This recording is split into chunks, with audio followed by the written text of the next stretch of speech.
पंतप्रधान नरेंद्र मोदींचे नेतृत्व गुंतवणूकदारांना आश्वासक, विश्वास पाठक. आज भारताचा प्रगतीचा आलेख हा 7.5% इतका आहे. देशाला पंतप्रधान नरेंद्र मोदींचे नेतृत्व लाभले ते गुंतवणूकदारांना आश्वासक असे म्हणा आहे. मोदींच्या नेतृत्वात आपली अर्थव्यवस्था जोमाने पुढे जात आहे. याकरिता आर्थिक शिस्त महत्त्वाची असते. मागील वर्षापेक्षा यंदा वित्तीय तूट कमी झाली आहे, अशी माहिती भाजपचे मुख्य सहप्रवक्ते विश्वास पाठक यांनी सोमवारी ठाण्यातील पत्रकार परिषदेत बोलताना दिली. सर्वसामान्य नागरिकांना उपयुक्त असा हा अर्थसंकल्प तयार करण्यात आला आहे, असेही त्यांनी सांगितले. नवं बजेट, सलग नवं बजेट निर्मला सीतारामनजींनी जे पेश केलेलं आहे ते एका महिलेसाठी खरोखरच अभिनंदनीय अशी बाब आहे. या बजेटमधून आपल्याला हेच दिसतं की 2014ला जेव्हा नरेंद्रजी मोदी प्रधानमंत्री म्हणून त्यांनी सत्ता स्थापन केली, त्यानंतर त्यांनी एक विचारांची दृष्टी देऊन 2047पर्यंत विकसित भारत कसा निर्माण करता येईल या दृष्टीने चालू केलेला प्रवास, त्या प्रवासाला अनुसरूनच हे बजेट आहे. खरं तर आंतरराष्ट्रीय स्तरावर इतक्या घडामोडी आहेत. आंतरराष्ट्रीय स्तरावर जेव्हा GDPचा वृद्धी दर 3-3.5% आहे, त्या पार्श्वभूमीवर आपल्या इथला दर हा 7.2% आहे. त्याचं कारण असं आहे की आंतरराष्ट्रीय लेवलला हे जेवढे आपले इन्व्हेस्टर्स आहेत यांचा देशावर, देशाच्या नेतृत्वावर आणि त्या डेव्हलपमेंटल ॲक्टिव्हिटीजवर विश्वास आहे.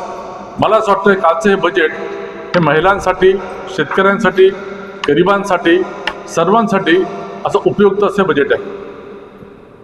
तर कुठेतरी कोकणातल्या रस्त्यांमध्ये बजेट रस्ते बनत नाहीये, काय त्यासाठी काय पर्याय आहे? महाराष्ट्रासाठी या बजेटमधनं साधारणतः 1 लाख कोटीची तरतूद केलेली आहे. त्याच्यामध्ये रस्ते देखील आहे, बुलेट ट्रेनसारखे बुलेट ट्रेन देखील आहे, मुंबई ते पुणे, पुणे ते हैदराबाद, आणि याचबरोबर 20 आपण जलमार्ग देखील केले आहे. त्यामुळे कोकणाच्या लोकांना जलमार्गाचा देखील फायदा होणार आहे असं दिसतंय. तर मुंबई ते बंगापूरचे लोकल आहे, मुंबईच्या लोकलवर खरं तर रेल्वे मंत्रालय विशेष लक्ष देऊन आहेत.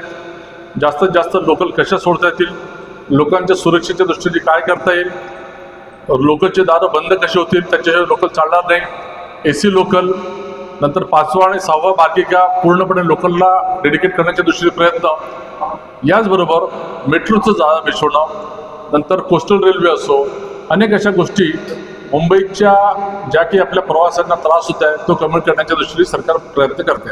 तर वाहतूक कोंडी आहे. मी आता ते सांगितलं की वाहतूक कोंडी जर सोडवायची असेल मुंबईची तर फक्त लोकलच्या भरोश्यावर राहून चालणार नाही, म्हणून मेट्रोचं जाळं आपण करतोय. आज नवी मुंबईसारखं एअरपोर्ट तयार केलं म्हणजे बरेचदा आपलं अर्ध ट्रॅफिक तिकडे शिफ्ट होईल. जमिनीच्या खाली देखील आपण आता रेल्वे लाईन्स तयार करतोय, रस्ते तयार करतोय. मला असं वाटतं की coastal railway, elevated corridor, railway, जलमार्ग या सगळ्यांना एकत्रित हे करून लोकांचं जनजीवन सुरळीत होईल असा आम्हाला विश्वास आहे.